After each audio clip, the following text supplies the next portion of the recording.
নমস্কার বন্ধুরা, তো আজকে আবার নতুন একটা রেসিপি নিয়ে চলে আসলাম তোমাদের সামনে। আজকে বানাবো চিড়ের পোলাও। আর চিড়ের পোলাও খেতে খুবই টেস্টি হয়, খুবই সুস্বাদু হয়। তো তোমরা কে কে খেয়েছো অবশ্যই কমেন্ট করে বলবে। তো চিড়ের পোলাও বানার জন্য এখানে আমি চিড়ে নিয়েছি। আর চিড়েটাকে ভালো করে জল দিয়ে ভালো করে ধুয়ে নেব। আর চিড়ের মধ্যে অনেক নোংরা থাকে, ধুলাবালি, তো এগুলাকে ভালো করে জল দিয়ে ধুয়ে পরিষ্কার করে নিতে হবে চিড়াটাকে। আর বেশি কচলায় ধোয়ানো যাবে না, না হলে চিড়াটা ভেঙে যাবে। সেই জন্য আলতো হাতে ভালো করে ধুয়ে নিতে হবে। তো জলটা আমি ছাড়িয়ে নিয়েছি চিড়ার, দেখতে পাচ্ছ একদম ঝরঝরা করে নিয়েছি। এবার এর মধ্যে দিয়ে দেবো হালকা একটু লবণ আর দিয়ে দেবো চিনি। এবার ভালো করে হালকা হাতে এটাকে মেখে আমি রেখে দেবো 20 মিনিটের জন্য।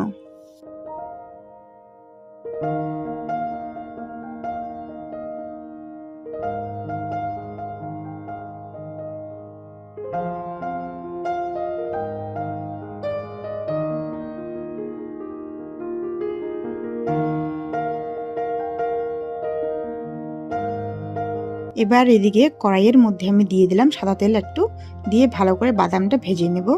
যতক্ষণ না বাদাম ভাজা হচ্ছে ততক্ষণ নাড়তেই থাকতে লাগবে বাদামটাকে।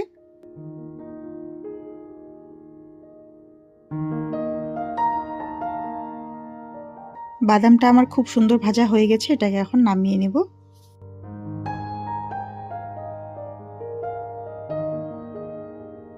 এবার কড়াইয়ের মধ্যে দিয়ে দিব পেঁয়াজ কুচি, আর কিছুটা পেঁয়াজ কলি আমি কেটে রেখেছি কুচি কুচি করে, সেটা দিয়ে দেব। দিয়ে ভালো করে নাড়াচাড়া করে নেব একটু পেঁয়াজটাকে।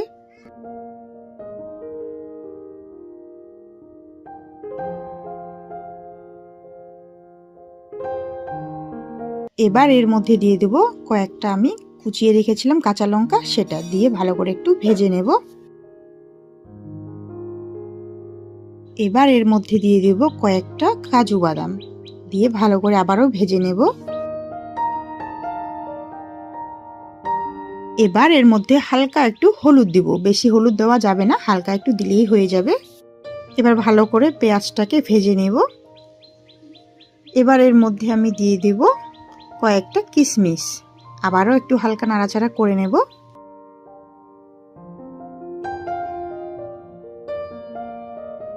এবার দিয়ে দিব সেই চিড়াটা, যেই চিড়াটাতে আমি লবণ আর চিনি দিয়ে মেখে রেখেছিলাম 20 মিনিটের জন্য, সেই চিড়াটা দিয়ে এবার একটু ভেজে নেব হালকা। আর গ্যাসের ফ্লেমটা কিন্তু লো থাকবে।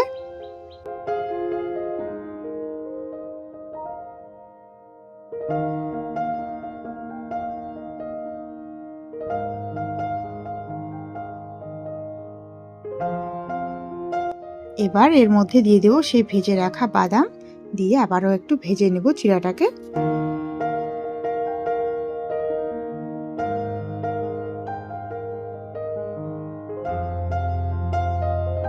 এবার এর মধ্যে দিয়ে দেব হালকা একটু গোলমরিচের গুঁড়া।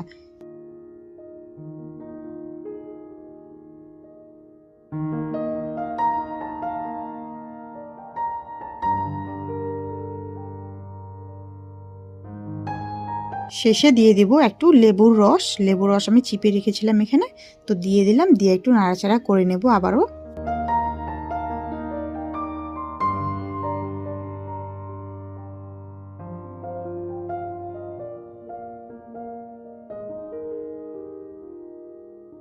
এখানে কয়েকটা আমি শুকনো লঙ্কা ভেজে রেখেছিলাম আগেই, এটাকে আমি এখন ফাটিয়ে ফাটিয়ে দিয়ে দেব ছোট ছোট টুকরো টুকরো করে।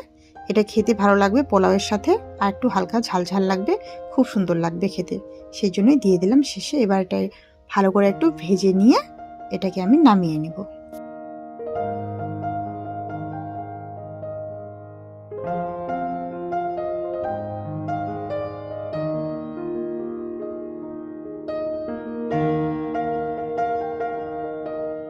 তো চিড়ের পোলাও আমার রেডি হয়ে গেছে, এটাকে নামিয়ে নেব। এবার পরিবেশন করে তোমাদেরকে দেখাচ্ছি তো কেমন হয়েছে চিড়ের পোলাওটা আমার, অবশ্যই কমেন্ট করে বলবে বন্ধুরা। আর এটা খেতে কিন্তু খুবই টেস্টি হয়েছে, দেখেই বোঝা যাচ্ছে। তো আজকের জন্য আমার এতটুকুই ভিডিও, দেখা হচ্ছে পরবর্তী ভিডিওতে।